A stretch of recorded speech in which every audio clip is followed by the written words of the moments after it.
Bismillahirrahmanirrahim. Kita mulai. Assalamualaikum warahmatullahi wabarakatuh. Alhamdulillahirabbil alamin. Alhamdulillahilladzi arsala rasulahu bil huda wa dinil haq liyudhhirahu 'ala dini kullihi wa kafaa billahi shahida. Asyhadu an la ilaha illallah wahdahu la syarika lah wa asyhadu anna Muhammadan abduhu wa rasuluhu alladzi la nabiyya ba'da.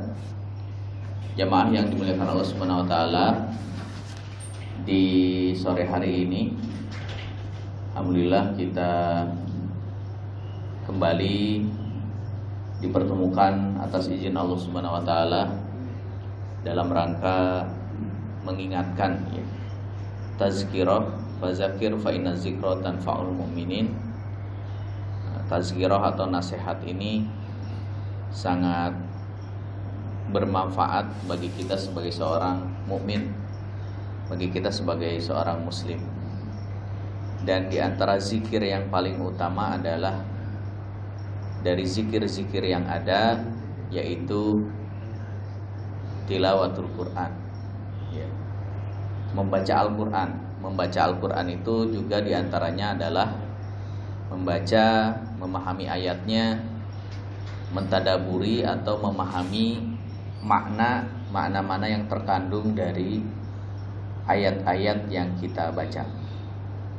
Nah, karena itu di dalam surat Al-Anfal Allah Subhanahu wa taala menjelaskan kepada kita bahwa sesungguhnya seorang mukmin itu apabila dibacakan ayat-ayat Al-Qur'an maka hatinya bergetar.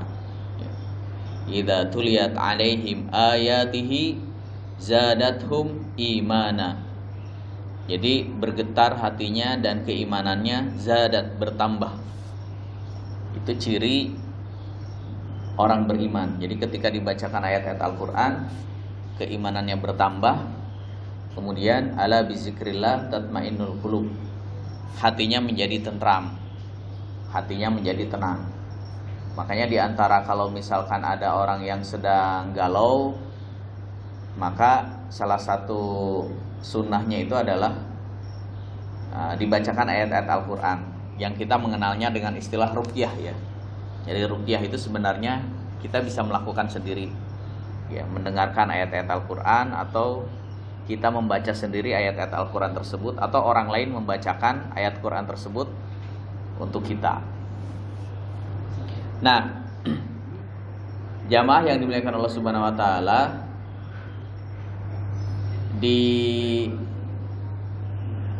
mungkin di akhir ya, nanti di akhir sesi kita juga akan berdoa atas apa tadi saya dapat info dari Bapak Eko ya, kaitannya dengan ibu atau bapak mertua ya, ya bapak mertua ya. Kita sedang konfirmasi namanya, walaupun nanti di akhir sesi kita belum dapat namanya, insya Allah ya. Insya Allah kita niatkan bahwa kita mendoakan almarhum tersebut. Jamaah yang dimuliakan Allah Subhanahu wa taala, di kesempatan yang singkat ini, kurang lebih nanti 40 menit, kita masuk ke tema surat Al-Humazah ya. Al-Humazah ini surat ke-104 atau surat ke-31 yang turun di awal-awal kenabian Rasul di Mekah. Nah, kita mengambil sebuah pelajaran kenapa Allah Subhanahu wa taala menurunkan surat Al-Humazah. Jadi nama-nama surat ini kalau kita tadaburi, kalau kita tafakuri, tidak hanya sekedar nama surat. Misalkan ada nama surat Al-Fatihah, ada surat Al-Baqarah, ada surat An-Nisa gitu ya, ada surat Ali Imran, termasuk juga kenapa ada surat Al-Humazah. Jadi nama-nama surat ini mengandung makna yang sangat luar biasa kalau kita tadaburi, kalau kita pelajari makna-makna yang terkandung di dalam nama-nama surat tersebut. Termasuk sore ini adalah surat Al-Humazah. Apa sih sebenarnya yang diceritakan di dalam surat Al-Humazah ini? Kemudian apa sebab turunnya surat Al-Humazah ini. Nah, pelajarannya bagi kita seperti apa? Ya. Sehingga kita mendapatkan insight, inspirasi dari surat Al-Humazah, sehingga dalam kehidupan kita bisa sedikit demi sedikit mempraktikkan ya, apa-apa yang sebenarnya makna atau pelajaran yang terkandung dalam surat Al-Humazah ini. Ya. Kita terlebih dahulu baca ya surat Al-Humazah ini. A'udzubillahi minasyaitonirrajim. Bismillahirrahmanirrahim.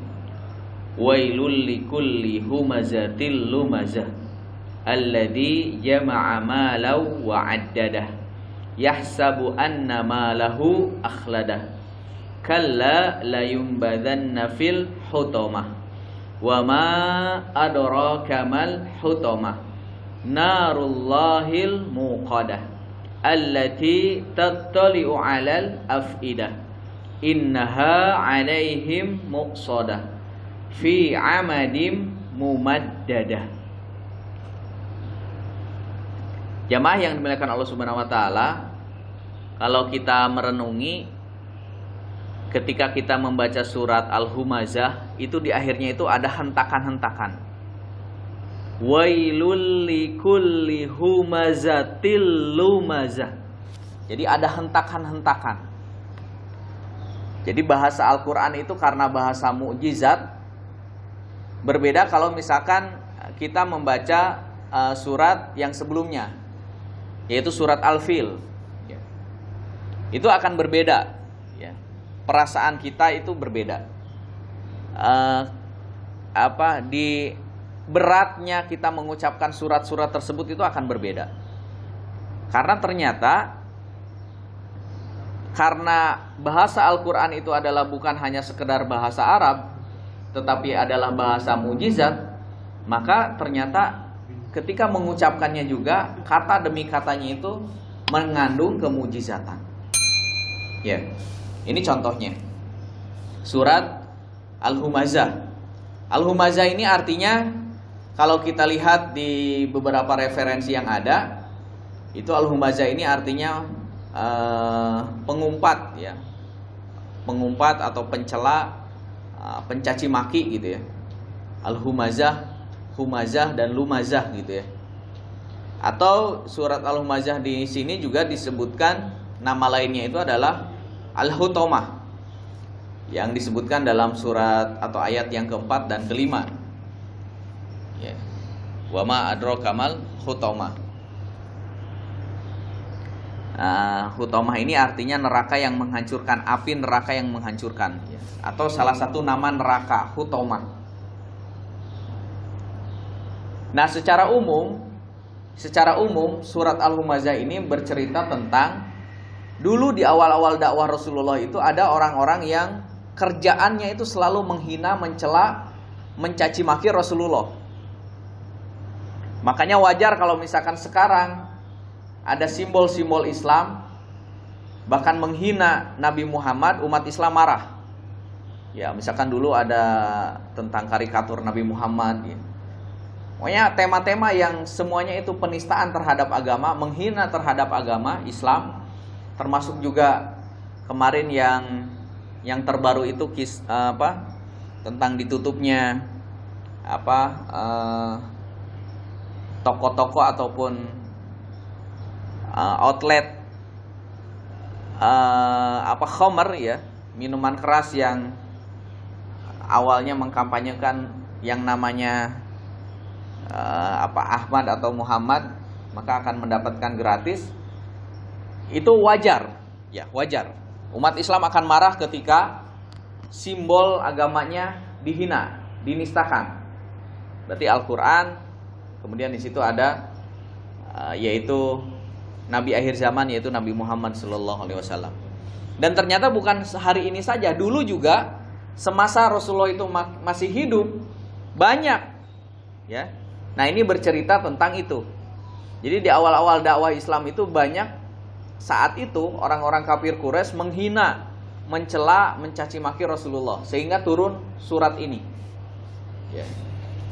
Di beberapa riwayat dijelaskan yang menghina itu ada namanya Walid, ada Umayyah, ada Akhnas, ada Jamil, dan nama-nama yang lain. Ini semuanya adalah orang-orang yang saat itu diceritakan dalam surat ini.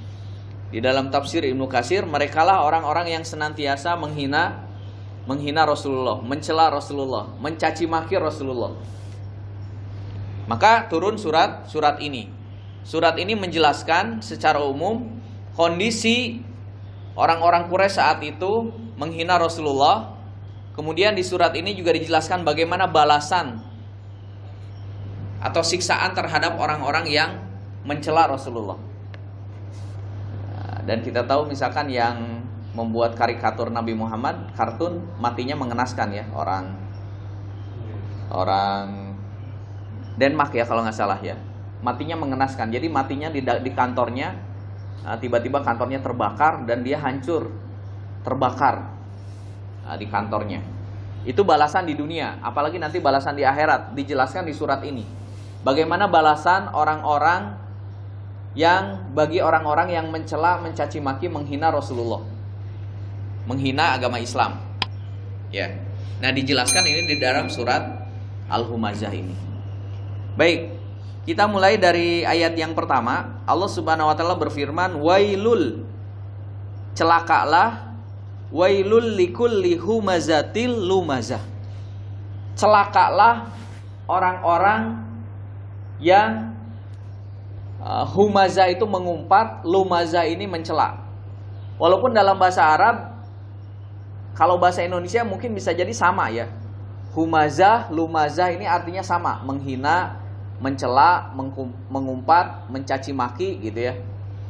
Tetapi ternyata di dalam bahasa Arab dibedakan. Humazah ini lebih kepada menghina tetapi dengan lisan.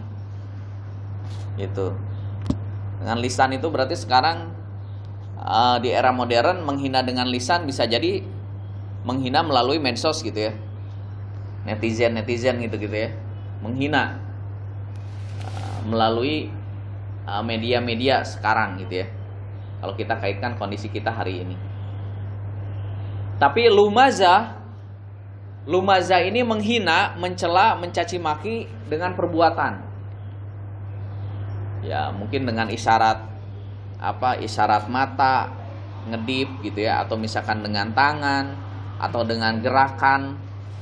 Intinya dengan perbuatan, ya. Contohnya misalkan ketika Rasulullah sedang sholat di awal-awal dakwah di Mekah, orang-orang kafir saat itu menimpakan kepada Rasulullah itu kotoran unta misalkan. Nah, itu sama mencela, tapi dengan perbuatan. Menghina tapi dengan perbuatan. Atau misalkan ketika Rasulullah lewat, ada seorang wanita Yahudi meludahi Rasulullah. Atau ada yang menaburkan duri-duri ke jalan yang akan dilalui Rasulullah. Itu adalah perbuatan menghina, mencela, melecehkan, tapi dengan perbuatan. Gitu. Jadi kalau kita simpulkan dari keterangan-keterangan yang ada, humazah itu menghina, mencela dengan lisan, dengan ucapan. Kalau mungkin sekarang dengan tulisan, gitu ya. Lumazah ini menghina, mencela, mencaci maki, melecehkan dengan perbuatan. Jadi dua-duanya ini seiring sejalan. Jadi baik lisan ataupun perbuatan. Makanya Al-Quran itu bahasanya humazah, lumazah. Wailul likulli humazatil lumazah. Jadi humazah dan lumazah. Nah, kenapa diambil nama suratnya humazah bukan lumazah? Karena ternyata dampak sakit hati dengan perkataan itu sangat luar biasa. Dampaknya gitu ya. Gara-gara kita salah ucap, menyinggung perasaan orang lain gitu ya. Sehingga orang lain yang tersinggung oleh ucapan kita bisa jadi tidak disengaja itu sakit hati dan lama gitu. Kalau sudah sakit hati biasanya lama gitu. Nah, ini sehingga diantaranya kenapa Allah Subhanahu wa taala memilih nama surat ini humazah, al-humazah bukan lumazah, bukan al-lumazah gitu ya.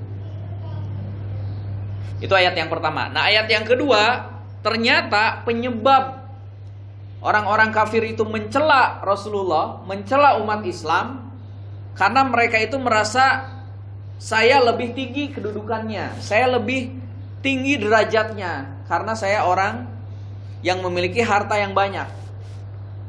Ini diantara penyebab kenapa seseorang itu bisa menghina, melecehkan orang lain. Di antara penyebabnya itu karena mempunyai harta. Makanya hati-hati ya. Bagi orang-orang yang mempunyai harta bukan berarti sombong, tapi harta itu sesungguhnya amanah dari Allah Subhanahu wa taala. Makanya ayat yang kedua disebutkan alladzi jama'a malau wa addada. Yaitu orang-orang jamaah yang mengumpulkan malan, harta-harta mereka wa addada. Dihitung ya. Jadi makna wa addada ini maksudnya adalah mereka selalu melihat sesuatu itu dengan harta. Jadi melihat strata seorang itu sawahnya berapa hektar gitu kan. Oh, berarti dia orang terpandang. Tabungannya, depositonya di bank berapa? Oh, berarti dia orang yang harus kita hormati dan lain sebagainya. Itu adalah budaya saat itu. Bisa jadi sekarang juga banyak orang melihat kedudukan seorang itu dilihat dengan hartanya gitu ya. Walaupun bisa jadi mendapatkan harta tersebut apakah dengan cara yang halal atau yang haram, tapi yang jelas di mata manusia ketika ada orang yang punya kedudukan, punya harta, itu seakan-akan dia punya power, seakan-akan dia bisa melakukan apa saja. Termasuk disebutkan di dalam surat ini penyebab orang-orang tersebut menghina, mencela, mencaci maki, melecehkan Rasulullah itu adalah karena mereka diantaranya adalah orang-orang yang memiliki harta. Dan mereka menganggap bahwa harta tersebut akan kekal abadi. Yahsabu anna malahu akhlada. Mereka mengira bahwa hartanya itu dapat mengekalkannya. Gitu. Jadi seakan-akan ini kekayaan saya nggak akan habis-habis sampai 7 turunan gitu ya. Jadi saya boleh dong berbuat apa saja, termasuk menghina, mencaci maki, mencela. Ya, ini disindir di dalam surat ini. Padahal di ayat yang keempat Allah Subhanahu wa taala mengatakan kalla, tidak sama sekali. Jadi orang-orang yang punya harta, yang menganggap hartanya itu akan kekal, yang menganggap bahwa hartanya yang akan menjadikan kedudukannya tinggi, maka Allah langsung membantahnya di ayat yang keempat, kalla, sekali-kali tidak. La yumbadanna fil hutamah. Mereka itu akan dijerumuskan, akan dimasukkan orang-orang yang mencela, orang-orang yang menghina, orang-orang yang mencaci maki, mengumpat, melecehkan. Mereka itu benar-benar akan dimasukkan ke dalam neraka yang bernama neraka hutamah. Artinya neraka yang menghancurkan. Jadi spesifik ya. Sebagaimana juga surga itu juga ada nama-namanya. Misalkan surga orang-orang yang rajin saum, surga Ar-Rayyan gitu ya. Surga yang paling tinggi itu surga Firdaus gitu ya. Nah, ini juga sama disebutkan. Jadi para pencela nerakanya itu khusus. Nerakanya neraka hutamah. Hutamah itu artinya neraka yang menghancurkan. Bagaimana karakter neraka hutamah? Nah, ini yang sangat luar biasa dijelaskan di ayat yang selanjutnya. Wa ma adraka mal hutamah, seperti apa neraka hutamah tersebut? Narullahil muqadah. Narullah, api Allah Subhanahu wa taala ya. Langsung di sini disebutkan api Allah. Maksudnya apa? Bahwa ini api yang khusus diciptakan oleh Allah Subhanahu wa taala bagi orang-orang yang perbuatan seperti tadi, mencela, menghina, mencaci maki. Khusus Allah menciptakan api ini, berarti level panasnya itu khusus. Sehingga ditegaskan di sini narullah. Padahal kita semua tahu ya bahwa semua ciptaan yang ada di langit dan di bumi ini adalah ciptaan Allah. Tetapi di sini lebih spesifik lagi dikatakan narullah. Api ciptaan Allah Subhanahu wa taala al-muqadah. Yang dinyalakan. Ya. Jadi api yang khusus diciptakan oleh Allah Subhanahu wa taala Bagaimana karakter apinya itu tersebut? Di sini karakter apinya itu disebut allati tattali'u 'alal afidah. Jadi apinya ini punya karakter ketika membakar manusia itu sampai jantung. Berarti jantung itu kan bagian dalam ya, hati. Ya. Bagian dalam kan? Itu sampai ketika dibakar itu sampai bagian dalamnya itu terbakar. Berarti ini menunjukkan sifat apinya itu sifat khusus dengan karakter yang sangat panas, sehingga ketika orang dibakar itu langsung seketika sampai gosong ke dalam-dalamnya gitu. Nah, ini penjelasan yang lebih spesifik lagi bagaimana narullah, api yang khusus diciptakan oleh Allah yang dinamakan hutomah, neraka hutomah tersebut. Tidak hanya sampai situ ternyata penjelasannya. Neraka hutomah itu tadi sifat apinya, tetapi juga neraka hutomah ini innaha alaihim muqsadah, tertutup. Jadi sudah mah sifat apinya itu tadi spesifik, terus dijelaskan itu tertutup. Jadi ibaratnya kalau presto gitu ya, presto. Jadi kalau misalkan sebentar lagi kan kurban ya. Kalau misalkan pakai panci biasa ngerebus cokor kaki gitu ya, kaki sapi, itu mungkin butuh waktu 3 jam sampai 4 jam baru empuk. Tapi kalau pakai presto setengah jam itu cukup, setengah jam atau 40 menit itu langsung lembut. Bahkan mungkin tulangnya itu sampai tulangnya juga saking lembut ya, mungkin gambarannya seperti itu.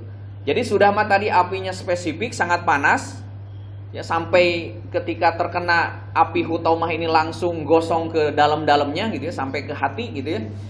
Terus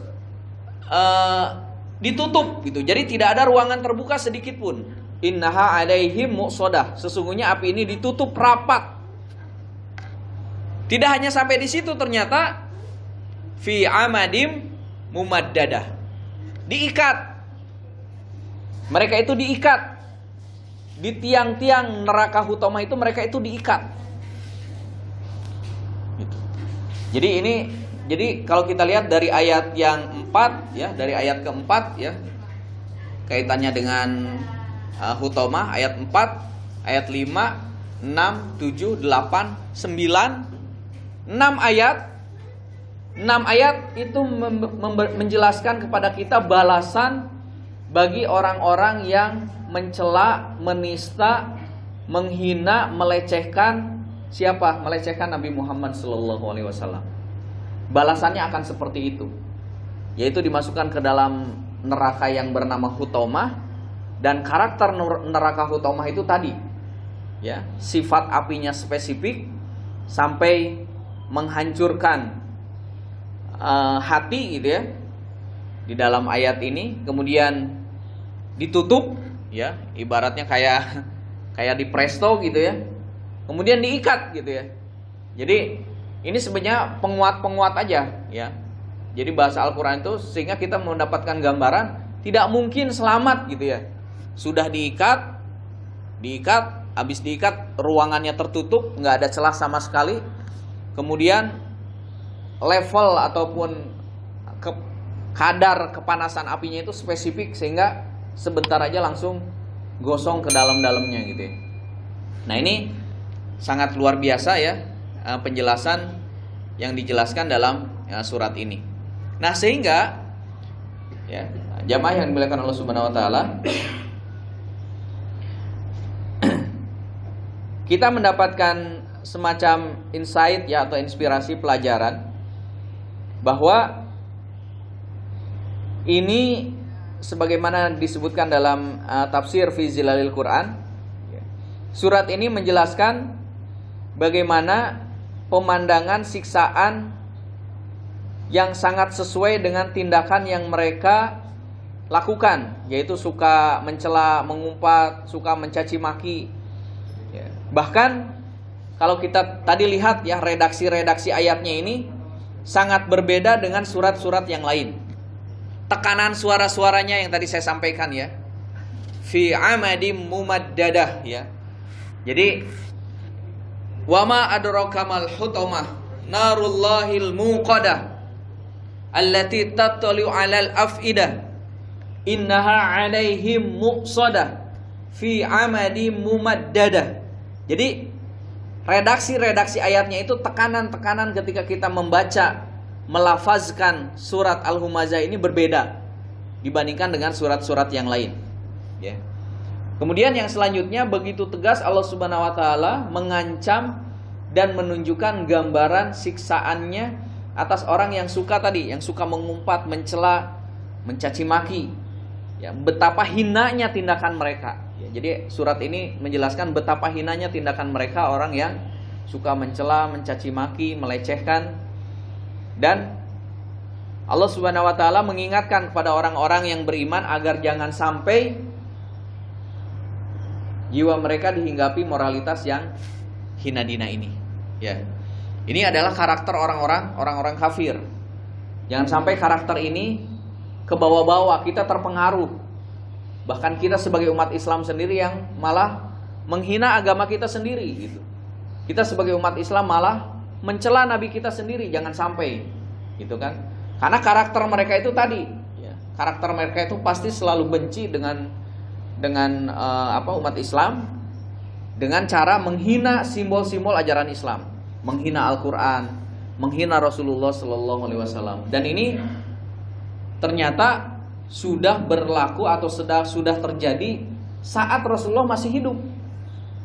Ini di awal-awal dakwah Rasul kan, ketika di Mekah.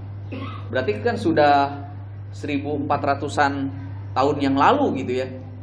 Nah, sampai sekarang masih banyak ya yang berani-berani mencela, menghina, mencaci maki, melecehkan simbol-simbol agama Islam. Di antaranya Al-Qur'an, di antaranya adalah menghina baginda Nabi Muhammad sallallahu alaihi wasallam. Nah, kita umat Islam jangan sampai terpengaruh. Jangan sampai terpengaruh bahwa dengan hasutan atau fitnah-fitnah seperti itu. Baik, jamaah yang dimuliakan Allah Subhanahu wa taala, terakhir yang ingin saya sampaikan adalah bahwa dengan surat ini, ya, surat Al-Humazah ini semakin memantapkan kita, ya, bahwa Rasulullah Sallallahu Alaihi Wasallam dan agama Islam ini sampai kapanpun akan dijaga oleh Allah Subhanahu Wa Taala, dengan adanya kita ataupun tidak, gitu ya. Nah, cuman pertanyaannya bagi kita adalah apakah kita termasuk golongan orang-orang yang senantiasa membela agama ini atau membela baginda Nabi Muhammad Sallallahu Alaihi Wasallam.